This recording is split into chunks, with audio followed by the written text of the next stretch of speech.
Magandang umaga po. Narito na po ang magiging lagay ng panahon ngayong araw ng Linggo, September 15, 2024.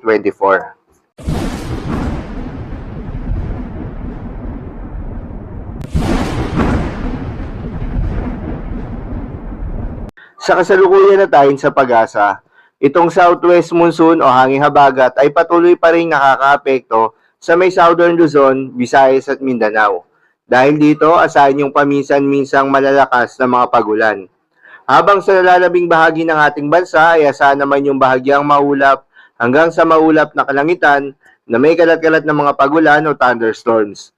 Dulot naman yan ng mga localized thunderstorms. Samantala, si Bagyong Bibingka na dating si Bagyong Ferdy ay patuloy na kumikilos papalayo sa ating bansa. Wala na rin itong direktang epekto sa anumang bahagi ng ating bansa.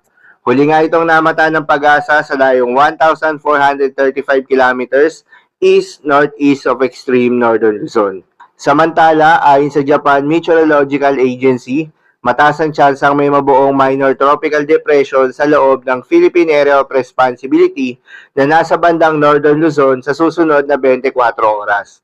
At posibleng hahatakin rin ito ang habagat at hindi inaalis ang posibilidad na lalapit ito sa northern Luzon. Samantala, ang isa naman na nasa labas ng Philippine Area of Responsibility, inaasahan ding magiging low pressure area sa susunod na 24 oras. At mataas rin ang tsansa na maging minor tropical depression sa susunod na 48 hours. Ayon rin yan sa Japan Meteorological Agency. Hindi naman ito inaasahang magla-landfall at kikilos ito papalayo sa ating bansa. Itong dalawang minomonitor na weather disturbance, patuloy pa rin itong binabantayan dahil wala pang katiyakan kung saan ito patungo at dahil pabago-bago rin ang pinapakita ng mga weather models. Kaya naman patuloy lamang magantabay sa mga update nating ilalabas at ng pag-asa. Samantala, ayon naman sa pag-asa tropical cyclone threat potential, mataas din ang tsansa na may mabuong bagyo sa susunod na linggo. Para naman sa magiging lagay ng panahon ngayong araw ng linggo, dahil pa rin sa epekto nitong southwest monsoon, asahan sa Mimaropa, Western Visayas at Negros Occidental ang monsoon rains. Posible ang mga pagbaha o pagguho ng lupa dahil sa heavy to intense rains. Habang sa Bicol Region at nalalabing bahagi ng Negros Island Region, asahan naman ang paminsan-minsang mga pagulan, dulot pa rin yan ng southwest monsoon. Posible rin ang mga pagbaha o pagguho ng lupa dahil sa moderate to heavy rains.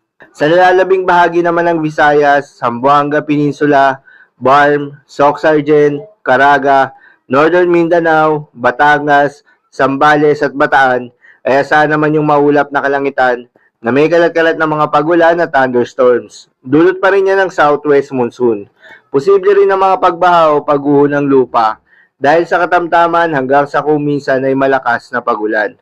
Habang sa nalalabing bahagi ng Mindanao ay asahan naman yung bahagyang maulap hanggang sa maulap na kalangitan na may kalat-kalat na mga pagulan o thunderstorms. Dulot pa rin yan ng southwest monsoon.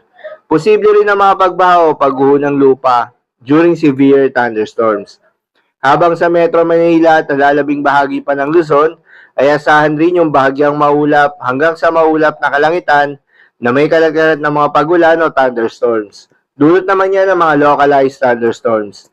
Posible rin ang mga pagbaha o pagguho ng lupa during severe thunderstorms. Dahil dito, pinag-iingat pa rin yung mga kababayan natin sa mga posibleng banta ng pagbaha at pagguho ng lupa. Para naman sa magiging lagay ng mga dagat baybayin, ayon sa pag-asa ay may nakataas na gale warning sa mga seaboards ng Occidental Mindoro, Romblon, Palawan, Iloilo, Capiz, Aklan, Antique, Guimaras, Negros Occidental, Negros Oriental, Cebu, Bohol at Zamboanga del Norte. Payo ng pag-asa ay huwag mo nang pumalaot yung mga kababayan nating mangingisda at yung may mga maliliit na sasakyang pandagat dahil inaasahan yung maalon na karagatan. So yun lamang po para sa lagay ng panahon ngayong araw ng linggo. Keep safe everyone.